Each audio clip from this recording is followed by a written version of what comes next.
The city of Columbia was originally built as by the United States government in the 1890s as a sort of a floating World's Fair, something they could float from one corner of the earth to the other and demonstrate to the rest of the world the success of the American experiment. Think of the Statue of Liberty, but it can move around the world.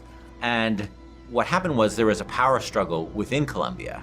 And this fellow who you'll sort of start to get a sense of in this demo, named Comstock, came into power in the city. And he had a bit of a different view. He had a more, extreme view of what the mission of America and the world is. And there were some people in the city who didn't like that.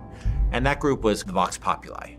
And it started as a sort of a resistance, almost like a student movement against, the founders, the founders group that Comstock led, as, working to help, to unionize workers, to protect the rights of minorities, things like that within the city. But as the conflict between the founders and the Vox Populi got more extreme, each side started sort of ramping up their actions.